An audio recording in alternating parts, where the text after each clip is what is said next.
అధ్యక్ష, ఈరోజు అందరి ఆమోదంతో శాసనసభ డిప్యూటీ స్పీకర్గా ఎన్నికైన మీకు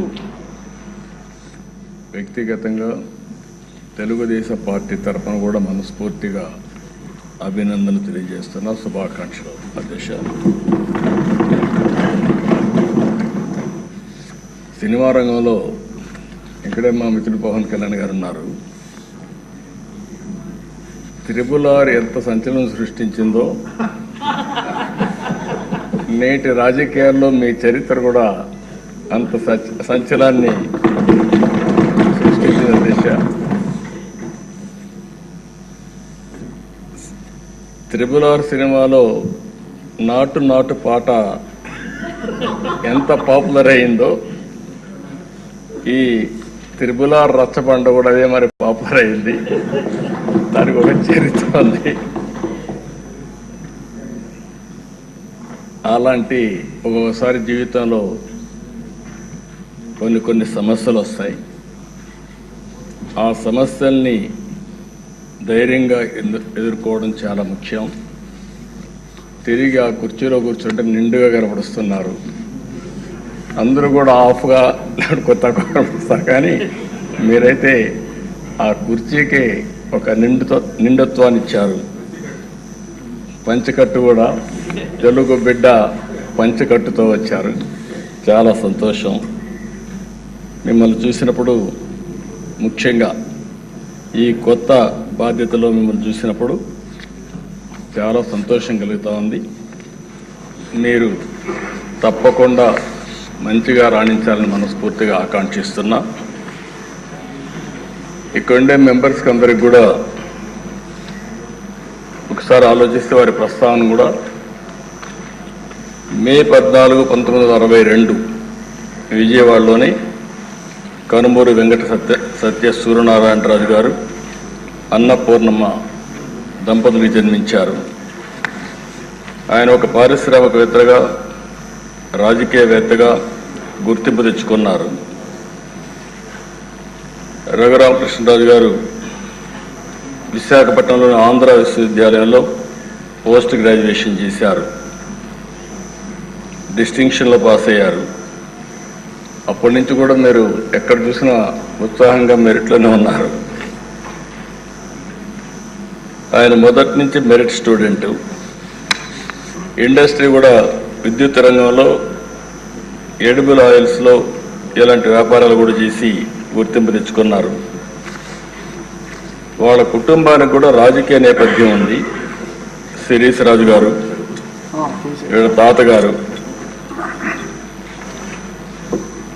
ఆయన జిఎస్ రాజు గారు 1958 నుంచి 64 వరకు ఏపీ లెజిస్లేటివ్ కౌన్సిల్ పదవికి మొట్టమొదటిసారిగా డిప్యూటీ చైర్మన్గా పనిచేశారు.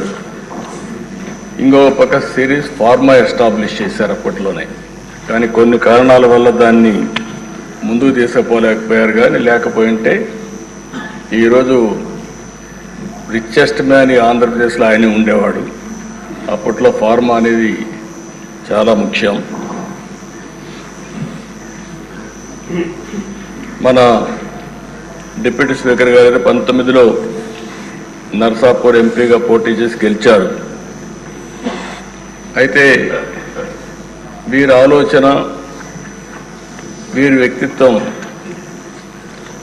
మామూలుగా ఉండేవాళ్ళకి అడ్జస్ట్ కాలేరు.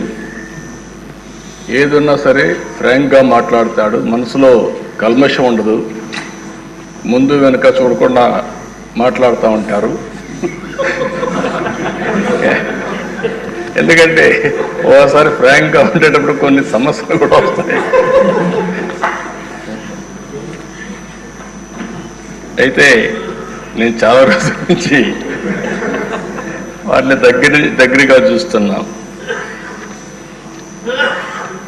ఎక్కడన్నా తప్పులున్నప్పుడు కానీ, ఎక్కడన్నా ఇది ఉన్నప్పుడు కానీ, చెప్పాలనుకున్నప్పుడు కానీ కొండ బద్దలు కొట్టి చెప్పడం వారి మనస్తత్వం. ఓసారి అలాంటి మనస్తత్వమే కొన్ని ఇబ్బందులకు గురి చేస్తుంది. అలాంటి ఇబ్బందుల్లోనే వారు ఎంత టార్చర్ అనుభవించారో ఒక ఉదాహరణ మాత్రం. ఆయన మీరు చూస్తే పోయిన గవర్నమెంట్ ఎప్పుడైనా సరే ప్రభుత్వాలు ఒక సంస్కరణ చేయడం, ఒక అభివృద్ధి చేయడం, లేకపోతే సంక్షేమ కార్యక్రమాలు చేయడం వల్ల ఎక్కడికక్కడ ఒక పాపులారిటీ వస్తుంది. కానీ పోయిన ప్రభుత్వం ఒక టెర్రరిజం, గవర్నమెంటే ఒక టెర్రరిజాన్ని స్పాన్సర్ చేయడం అనేది చాలా ఎక్కడ జరగదు. ఏ కొద్ది ఉదాహరణలు మాత్రం మనకు ఉంటాయి. అలాంటి చూసినప్పుడు సొంత ఎంపీ విభేదించినప్పుడు, డిఫర్ అయినప్పుడు కావాలంటే మనం దూరంగా ఉంటాం, అది వేరే విషయం. కానీ ఏ విధంగా ఆయన పైన కక్షగట్టి పనిచేశారో, ఏ విధంగా కుట్రబన్నారో మనం ఒక్కసారి గుర్తుపెట్టుకోవాల్సిన అవసరం ఉంది. ముందు బెదిరించారు, భయపెట్టాలని చూశారు, కానీ ఏమాత్రం తగ్గలేదు.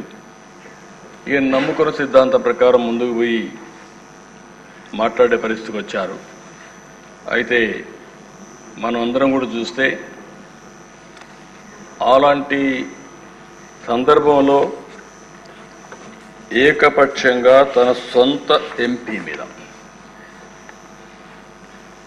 రాజద్రోహం కేసు నమోదు చేసి, లేని కేసును నమోదు చేసి, ఆయన ఏమి కుట్రలు చేయలేదు, రాజద్రోహం చేయలేదు, లేకపోతే ఏదో పెద్ద ఇచ్చేసే సందర్భం లేవు. మనందరూ కూడా తెలుసు.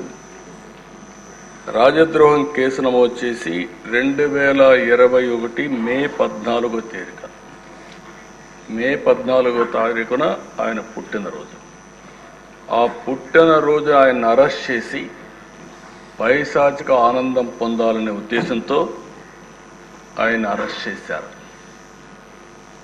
ఆ రోజు మీరు చూస్తే ఒక ఎంపీ పోలీస్ కస్టడీలో టార్చర్ చేయడం దేశంలోనే ఒక పెద్ద సంచలనమైంది.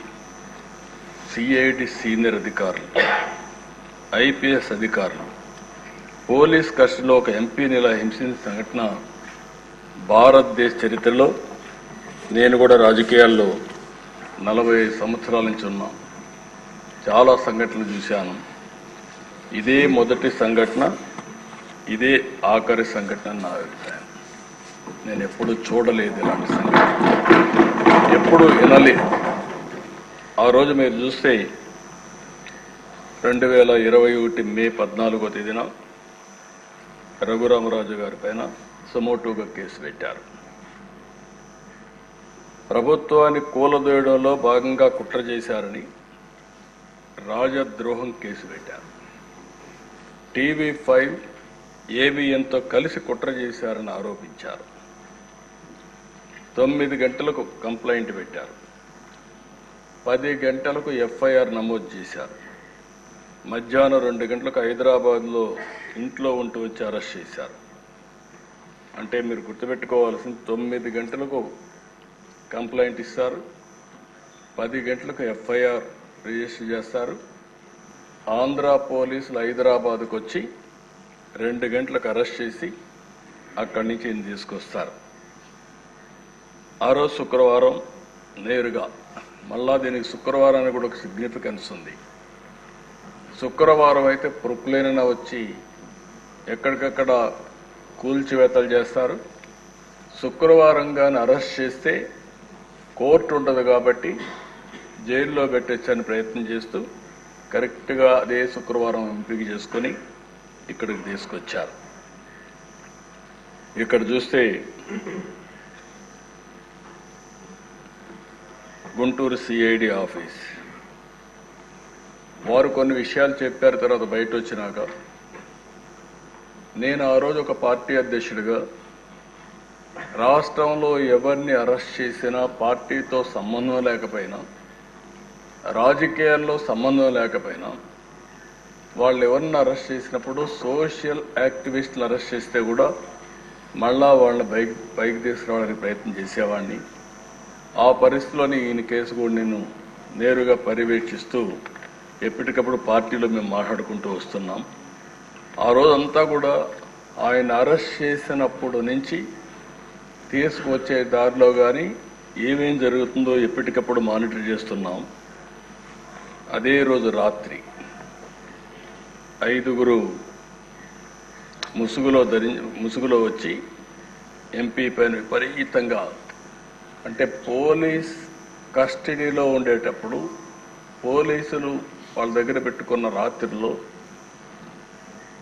ఈయన పైన దాడి చేయడం అనేది, పోలీసులు ఇలాంటి తప్పుడు పనులు చేయడంలో ఏ విధంగా మనసు వచ్చిందో నాకైతే అర్థం కాలేదు. కాళ్ళు కట్టేసి టిపికల్గా లాఠీలు రబ్బర్ బెల్ట్తో 5 దఫాలుగా, అంటే ఆ రబ్బర్ బెల్ట్ కూడా ఆయన చెప్పినట్టు ఆ రోజు నేను విన్నాను. అప్పుడే బైపాస్ కూడా చేశారు.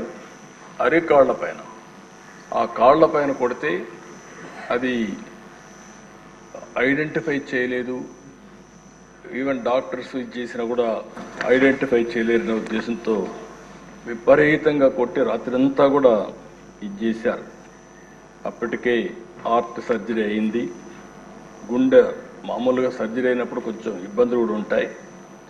అలాంటిది మంచం మీద ఎక్కి రొమ్ముల పైన కూడా ఎక్కి విపరీతంగా కొట్టి తీవ్రంగా హింసించారు. వాళ్ళు హింసించిన విధానం మీరు చూస్తే ఎక్కడికక్కడ మంచం కోళ్ళు కూడా కింద నుండే కాళ్ళు కూడా ఇరిగిపోయే పరిస్థితికి వచ్చాయి. మామూలుగా అక్కడ సిఆర్పిఎఫ్ సెక్యూరిటీ ఉంటుంది. అలాంటి సిఆర్పిఎఫ్ సెక్యూరిటీ లేకుండా పంపించేశారు. రాత్రంతా తీవ్రంగా హింసించారు. తీవ్రమైన బూతులు తిట్టారు. రచ్చబండ పెట్టి ముఖ్యమంత్రి బెయిల్ రద్దు చేయమంటావంటూ కొడుతూ తీవ్రంగా క్షోభకు గురి చేశారు. ఒకసారి నేను అడిగాను, ఆ రోజు కూడా వారిని అడిగాను, వారిని గుర్తుపెట్టగలుగుతారా అంటే గుర్తుపట్టడానికి వాయిస్ చూస్తే ఏమైనా చెప్పగలుగుతానేమో, కానీ ఎక్కడైతే ముసుగు వేసుకొని వచ్చారు, ముసుగు వేసుకొని వచ్చేసి ఇవన్నీ వెళ్ళిపోయారని చెప్పారు. ఆ రోజు రాత్రి అంతా కూడా మేము కూడా జాగారం చేసే పరిస్థితికి వచ్చాం. మొదటి రోజు సాయంత్రం వరకు ఉదయం తీసుకురాలేదు, కోర్టులో ప్రొడ్యూస్ చేయలేదు. ఎందుకు ప్రొడ్యూస్ చేయలేదని మేము వాకప్ చేస్తామంటే ఇప్పుడు వస్తారు అప్పుడు వస్తారని చెప్పి కాలయాపన చేశారు. సాయంత్రం వరకు డిలే చేశారు. అంటే రాత్రంతా హింసించారు కాబట్టి ఆ దెబ్బలు కొంచెం నొప్పులు తగ్గిన తర్వాత ఐడెంటిఫై చేయకుండా ఈ నడవను కూడా నడవలేని పరిస్థితిలో ఉంటే కొంత సమయం ఇస్తే నడుస్తాడనే ఉద్దేశంతో ఆ రోజు 5 గంటలకు గుంటూరు కోర్టులో హాజరుపరిచారు. అప్పటికే మేము చూస్తున్నాం, టీవీలో వస్తూ ఉంటే అవి కూడా వాచ్ చేస్తున్నాం. మనిషి కుంటుకుంటూ నడుస్తున్నాడు, అంటే ఏదో జరిగింది అనేది వాచ్ చేసుకుంటూ ఉన్నాం. అక్కడి నుంచి ఎప్పటికప్పుడు మేము ఏం చేయాలనో లాయర్స్తో ఎవరితో మాట్లాడుకుంటూ వచ్చాం. మళ్ళీ వాళ్ళు చెప్పింది, వారే వచ్చి చెప్పింది, కస్టడీలో కొట్టిన విషయం కోర్టులో చెప్తే ఈ రాత్రికి మళ్ళీ మా కస్టడీకి వస్తావు, అక్కడ చంపేస్తామని బెదిరించారు. ఈ విషయాన్ని చూసినప్పుడు ఈ రాష్ట్రంలో కూడా ఇవన్నీ జరుగుతాయా అనే ఆశ్చర్యం కలుగుతుంది.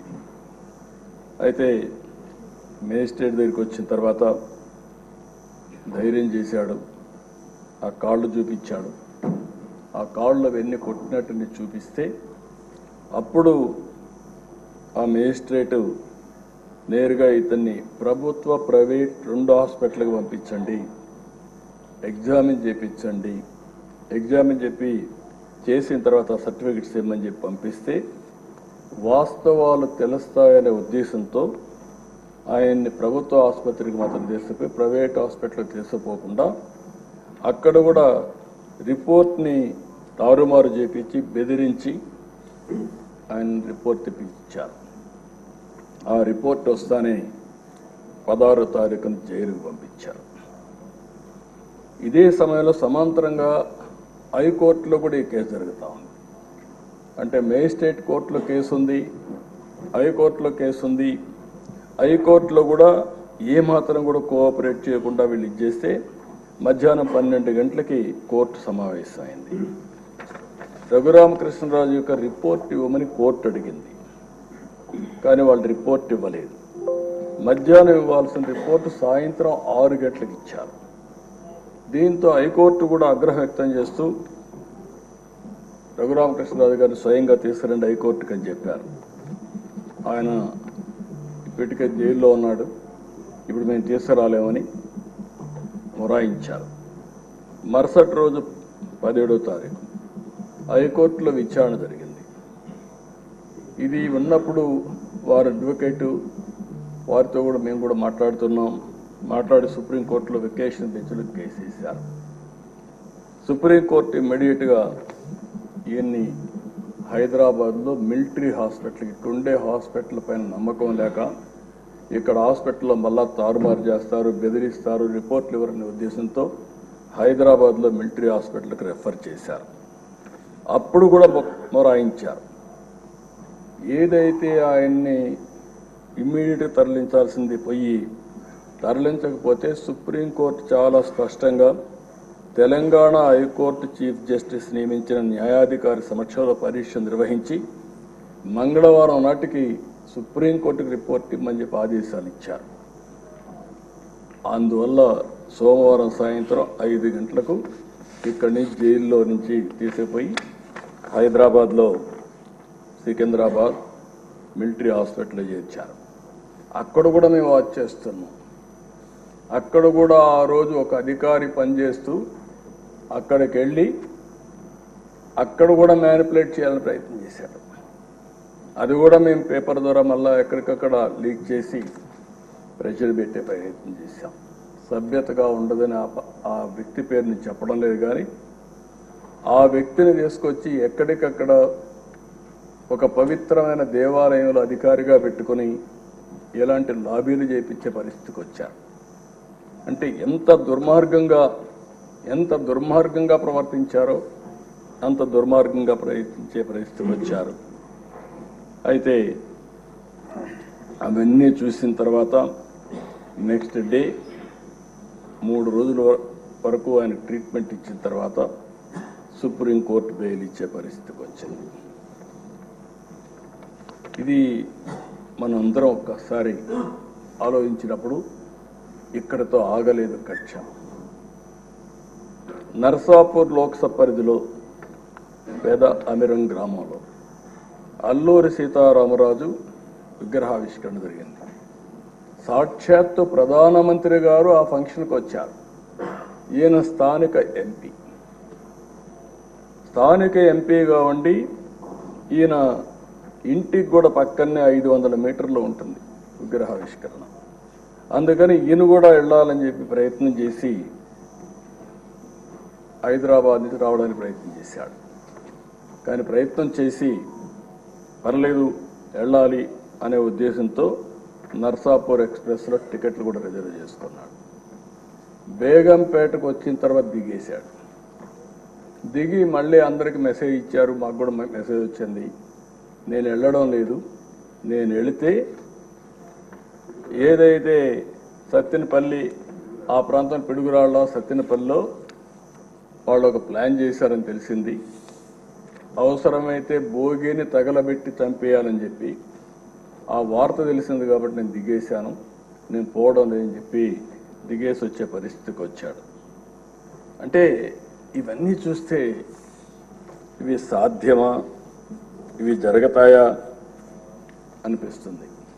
కానీ వీరి విషయంలో ఇవన్నీ జరిగాయి.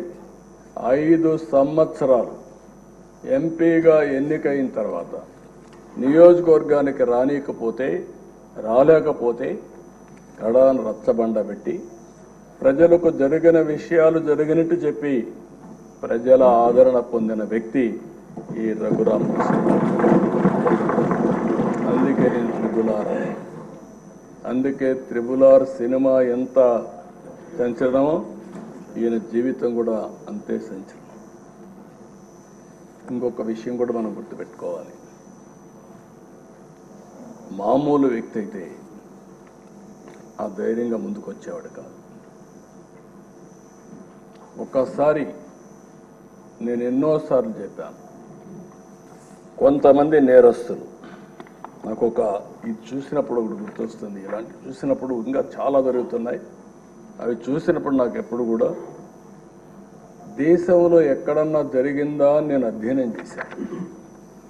ఈ కొండే శాసనసభ్యులు 5 కోట్ల ప్రజలు కూడా అర్థం చేసుకోవాల్సిన అవసరం ఉంది. రెండోది ఆయన విషయంలోనే కాదు, నా విషయంలో కూడా జరిగిన తర్వాత ఏదైతే నా అభిప్రాయాన్ని ధృవీకరించుకున్నాను. నేను జైల్లో ఉన్నప్పుడు నా రూమ్లో కూడా సీసీటీవీ కెమెరాలు పెట్టి నేరుగా వాచ్ చేయాలని ప్రయత్నం చేశారు ఇక్కడి నుంచి, రిమోట్ నుంచి. అదే ఈయన విషయంలో కూడా ఆయన్ని కొడుతూ టీవీలో సెల్ ఫోన్లో ఆనాటి ముఖ్యమంత్రి చూశారని వారు చెప్పే పరిస్థితికి వచ్చారు. నాకు అది ఆ రోజు నాకు నమ్మశక్యంగా అనిపించలేదు. కానీ నా విషయంలో ఎక్కడైతే నన్ను జైల్లో పెట్టారో ఆ రూమ్లో కూడా సీసీటీవీ కెమెరా పెట్టి నేను ఏ విధంగా ఉన్నానో వాచ్ చేయడానికి ప్రయత్నం చేశారన్నప్పుడు నాకు నా అభిప్రాయాలు కన్ఫర్మ్ అయినాయి. అది అయిన తర్వాత నేను చాలాసార్లు ఆలోచించాను, ఎక్కడన్నా ఇలాంటి వాళ్ళు ఉన్నారా, ఎక్కడన్నా జరిగిందా ప్రపంచంలో అని అడిగితే ఒకే ఒక వ్యక్తి దొరికాడు. ఆ వ్యక్తి కొలంబియాలో ఎన్నో ఏళ్లకు మునుపు కాదు, 1980-85 ఆ ప్రాంతంలో ఏదైతే పాబ్లో ఎస్కోబార్, అతనికి ఇతనికి కరెక్ట్గా సరిపోతున్నాయి పోలికలు, దాంట్లో ఏం అనుమానం లేదు. అతను కూడా మీరు చూస్తే కొలంబియాలో మారక ద్రవ్యాల ముఠాలకు ఎస్కోబార్ నాయకుడు. అత్యంత ధనికుడుగా, నేరస్తుడుగా, దుర్మార్గుడుగా ఎమర్జయ్యాడు. దుర్మార్గుడు అంటున్నా నేను. ప్రపంచ మార్కెట్లో 80% కోకైన్ వంటి మారక ద్రవ్యాలని తయారు చేసి సరఫరా చేసి మొత్తం ప్రపంచంలోని డ్రగ్ స్మగ్లర్గా తయారయ్యాడు. మన ఈయన కూడా చూస్తే గంజాయి వచ్చింది, డ్రగ్స్ వచ్చాయి. ఈరోజు నేను హామీ ఇస్తున్నా, ఎట్టి పరిస్థితుల్లో రాబోయే రోజుల్లో ఎవరైనా సరే గంజాయి అమ్మినా, గంజాయి పండించిన ఉక్కు పాదంతో ఈ ప్రభుత్వం అణిచివేస్తాం. ఒక్కరోజు మాట్లాడా? ఒక్కరోజు కనీసం ఆలోచించాడా? ఎంతమంది పిల్లలు, ఎంతమంది నాశనం అయిపోయారు గంజాయి తీసుకొని, ఎంతమంది డ్రగ్స్ కడెక్ట్ అయిపోయి ఎన్ని ఘోరాలు నేరాలు జరిగాయంటే అన్ని ఘోరాలు నేరాలు జరిగే పరిస్థితి వచ్చింది. ఆ పాబ్లో ఎస్కోబార్ అయితే 1985లో సుప్రీంకోర్టులో గెరిల్లాతో దాడులు చేయించాడు. 11 మంది న్యాయమూర్తులను చంపేశారు. ఈ ఎంపీని కూడా అదే విధంగా చంపేవారు. కనీసం ఈ దేశంలో ప్రజాస్వామ్యంలో కాస్తో కోస్తో చెక్స్ అండ్ బ్యాలెన్సెస్, కోర్టులు ఇవన్నీ ఉన్నాయి కాబట్టి కొంతవరకన్నా బయటపడ్డాం. కానీ లేకపోతే ఇతన్ని ఎప్పుడో ఎలిమినేట్ చేసే పరిస్థితికి వచ్చారు. సుప్రీంకోర్టులో బుల్డోజర్తో గుర్తించారు.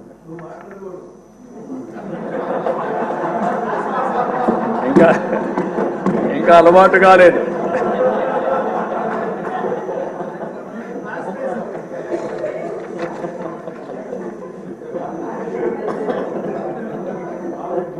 కాబట్టి మీరు అతనికి ఇతనికి చూస్తే ఒక వ్యక్తి అతని మీద మాట్లాడాడని, మినిస్టర్ పార్లమెంట్లో మాట్లాడాడని అతను చంపించేశాడు.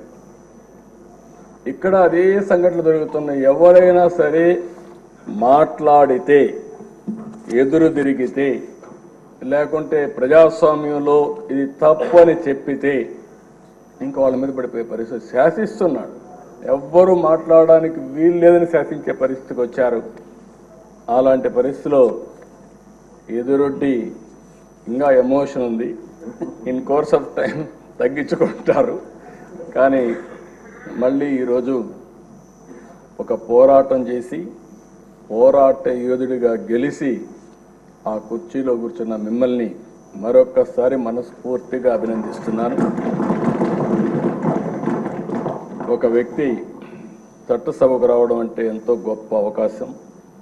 ప్రజాప్రతినిధులుగా చట్టసభలకు వెళ్ళిన వారు ప్రజా సమస్యలపైన పోరాడవలసిన అవసరం ఉంది. గడచిన 5 సంవత్సరాలుగా చూశాం. ఇదే కుర్చీలో అంత మునుపు 14 సంవత్సరాలు కూర్చున్నా అదే అపోజిషన్ కుర్చీలో కూర్చున్నాను. ఆ రోజులు ఇప్పుడు కూడా గుర్తొస్తాయి. ఒక్కరోజు కూడా అసెంబ్లీ సుజావుగా జరగడం కానీ, బూతులు లేకుండా అసెంబ్లీ జరిపిన సంఘటనలు లేవు. సరే, అందరి మాదిరిగా నాకు కూడా అవమానాలు జరిగాయి. అవన్నీ నేను ఇప్పుడు పోవడం లేదు. కానీ ఆ రోజు కూడా ఒక మాట చెప్పాను. ఇది గౌరవ సభ కాబట్టి ఈ సభలో నేను ఉండలేను. మళ్ళీ ప్రజాక్షేత్రంలో గెలిచి గౌరవ సభగా చేసిన తర్వాతనే ఆ సభలో అడుగు పెడతానని వచ్చాను. ఈరోజు అందరం కూడా దీన్ని గౌరవ సభగా చేయడం కోసం ప్రజాప్రతినిధులుగా మనందరం ఈ సభ ఔన్నత్యాన్ని, గౌరవాన్ని కాపాడవలసిన బాధ్యత మనందరిపైన ఉంది. ఇక్కడుండే నిన్నటి వరకు మీరు ఏది మాట్లాడిన చలామణి అయింది. కానీ ఇప్పటి నుంచి ఆ కుర్చీలో కూర్చున్న తర్వాత ఆ కుర్చీ గౌరవాన్ని కాపాడుతూ మీ గౌరవాన్ని పెంచే విధంగా మీరు ముందుకు పోవాల్సిన అవసరం ఉందని చెప్పి కూడా డిప్యూటీ స్పీకర్గా వారిని కోరుతున్నా.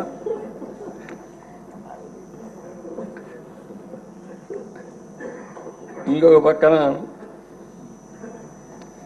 ఎప్పుడు కూడా మనందరం ఒకటి గుర్తుపెట్టుకోవాలి. ఇక్కడుండే వాళ్ళందరం చాలామంది బాధితులు ఉన్నాం. ఇంత మునుపు స్పీకర్ గారు ఉన్నారు. స్పీకర్ గారు ఆ వయసులో ఉంటే ఆయన రాజకీయ అనుభవం కూడా అపారం. 83 నుంచి రాజకీయాల్లో ఉన్నారు. 7 సార్లు ఎమ్మెల్యే అయ్యాడు. అలాంటి వ్యక్తి మీద అటెంప్ట్ రేప్ కేసు పెట్టారు. అంటే ఏమన్నా నాకైతే అర్థం కావడం లేదు. ఇప్పుడు ఆయన అదే బ్యూటీ ఆఫ్ డెమోక్రసీ. ఆయన ఇప్పుడు స్పీకర్. అదే మాదిరిగా ఈయన్ని చంపేయాలనుకున్న ఆయన ఇప్పుడు deputy speaker. Can you imagine this? అందుకే ప్రజల్లో ప్రతి ఒక్క విషయాన్ని వాచ్ చేస్తారు. ప్రతి ఒక్క విషయాన్ని వాచ్ చేసి ఎప్పటికప్పుడు ఒక్కొక్కసారి బయట రాలేరేమో కానీ అవకాశం వచ్చినప్పుడు మాత్రం సరైన నిర్ణయం తీసుకుంటారని చెప్పి నేను మీకు తెలియజేస్తూ, అహంకారంతో విర్రవీగిన వారికి కాల్చి వాత పెడతారంటారు చూడండి, అదే సరిగా జరిగింది. ఆ రోజు మాట్లాడినప్పుడు వై నాట్ 175 అంటే వై నాట్ 175 కాదు, నీకు ఇచ్చేది 11 అని చెప్పి 11 సీట్లతో గెలిపించారు. ఇంకొక పక్క ఇదే సీట్లో నేను చూశాను, మీ ప్రతిపక్ష స్థానాన్ని తీసేస్తామని చెప్పి హోదా తీసేస్తామని మాట్లాడారు. ఇప్పుడు ప్రజలు ప్రతిపక్ష హోదా కూడా ఇవ్వని పరిస్థితికి వచ్చారు. ఇంకొక పక్కన మనం గుర్తుపెట్టుకోవాల్సింది, ఇవన్నీ కూడా అహంకారం. అలాంటి అహంకారంతో ముందుకు పోతే ఇదే అవుతుంది. నా చరిత్రలో 2 సార్లే ప్రతిపక్ష హోదా అనేది నాయకులు ఇచ్చేది కాదు, ప్రజలు ఇచ్చేది. అంటే ప్రజలు ఓట్లు వేసినప్పుడు 10% సీట్లు గెలిస్తే ఆ గెలిచిన పార్టీకి ప్రతిపక్ష హోదా వస్తుంది. లేకపోతే మెజారిటీ మనం గెలిస్తే మనం ఇక్కడ అసెంబ్లీకి వస్తాం. మెజారిటీ ఉంటే గవర్నమెంట్ ఫామ్ చేస్తాం. అట్లా కాకుండా ప్రతిపక్ష హోదా కావాలి, ఇవ్వకపోతే నేను అసెంబ్లీకి రానని డిమాండ్ చేసే నాయకుడు నా చరిత్రలో ఎప్పుడు చూడలేదు. 45 స్వతంత్ర భారతదేశంలో ఎవరు అడుగుండరు. అంటే మనం గుర్తుపెట్టుకోవాల్సిన ఒక వ్యక్తి యొక్క వ్యక్తిత్వం, ఆలోచన విధానం, డిమాండ్ చేయడం, డిక్టేట్ చేయడం, శాసించడం, ఇవన్నీ కూడా ప్రజాస్వామ్యంలో ఎప్పుడు కూడా ఉండవు. అలాంటి జరిగే పరిస్థితి వచ్చింది.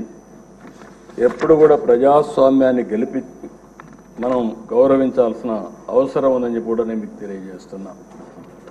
అయితే ఏది ఏమైనా ప్రజలు ఒక చైతన్యంతో బాధ్యతతో ఓటేసి కూటమి ప్రభుత్వాన్ని గెలిపించారు.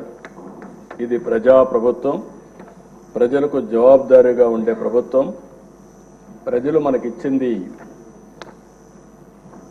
అధికారం, అది కూడా ఒక బాధ్యత.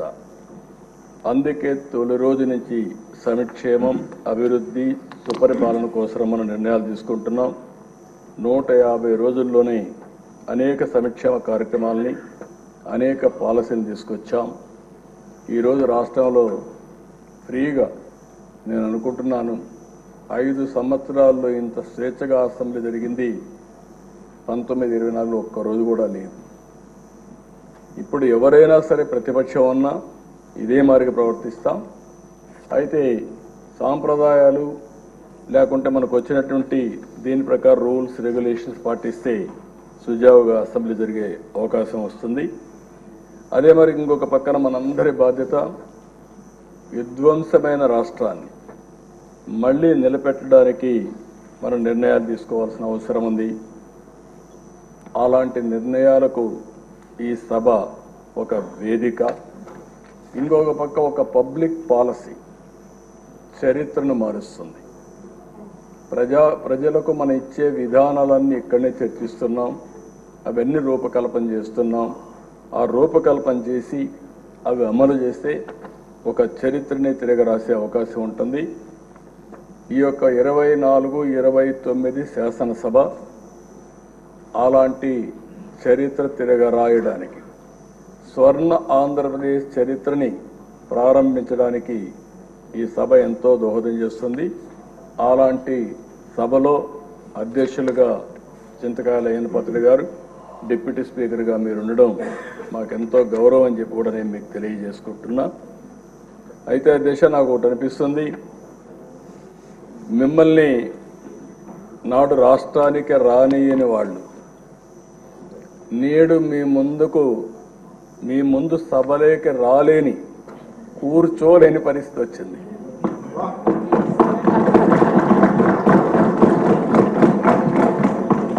మిమ్మల్ని నాడు రాష్ట్రానికి రానియని వాళ్ళు నేడు మీ ముందు సభలోకి రాలేని, కూర్చోలేని పరిస్థితి వచ్చింది. ఇది దేవుడు రాసిన స్క్రిప్టే. That is the beauty of democracy, that is the miracle. ఆ రోజు ఒక్క క్షణం భగవంతుడు చిన్న చూపు చూసుంటే త్రిపులార్ని ఇక్కడ చూసేవాళ్ళం కాదు. కానీ భగవంతుడు డెస్టినీ గట్టిగా ఉన్నప్పుడు ఏది జరగదు. కానీ అదే సమయంలో ధైర్యంగా నిలబడ్డాడు కాబట్టి, ధైర్యంతో ముందుకు పోయాడు కాబట్టి మళ్ళీ ఇక్కడ రాగలిగాడు. ఏమాత్రం కొద్దిగా కూడా భయపడుంటే భయమే రఘురామకృష్ణరాజు గారు చంపేసేది. ఆ ధైర్యానికి, ధైర్య సాహసాలకు మారు పేరైనటువంటి రఘురామకృష్ణరాజు గారిని మనస్ఫూర్తిగా అభినందిస్తూ, అలాంటి వాళ్ళు మనందరికి కూడా, మీ అందరికి కూడా చాలామంది యంగ్స్టర్స్కి ఆదర్శం కావాల్సిన అవసరం ఉంది. అది కూడా మీరందరూ గుర్తుపెట్టుకోవాల్సిన కోరుతూ, డిప్యూటీ స్పీకర్ గారు, మీరు ఆ పదవికి వన్నీ తెస్తారని, మన శాసనసభను ఒక సమున్నతమైన సభగా నిర్వహిస్తారని మనస్ఫూర్తిగా ఆశిస్తూ, మనస్ఫూర్తిగా మీకు అభినందన తెలియజేసుకుంటూ, మీ సాహసాన్ని గురించి, ధైర్యాల గురించి రాజీ పడాల్సిన అవసరం లేదు. అదే సమయంలో మళ్ళీ కోరుతున్నా, ఆ కుర్చీ ఔన్నత్యాన్ని పెంచే విధంగా, సభని ముందుకు తీసేపోయే విధంగా మీరు అన్ని విధాలుగా ప్రవర్తించాల్సిందిగా, ప్రయత్నం చేయాల్సిందిగా కోరుకుంటూ, భగవంతుడు ఆ శక్తిని మీకు ఇవ్వాలని మనస్ఫూర్తిగా ఆకాంక్షిస్తూ, మీ ద్వారా భవిష్యత్తులో కూడా ఈ రాష్ట్రానికి అనేక మంచి కార్యక్రమాలు జరగాలని మనస్ఫూర్తిగా ఆకాంక్షిస్తూ మీ దగ్గర సెలవు తీసుకుంటున్నాను. Thank you.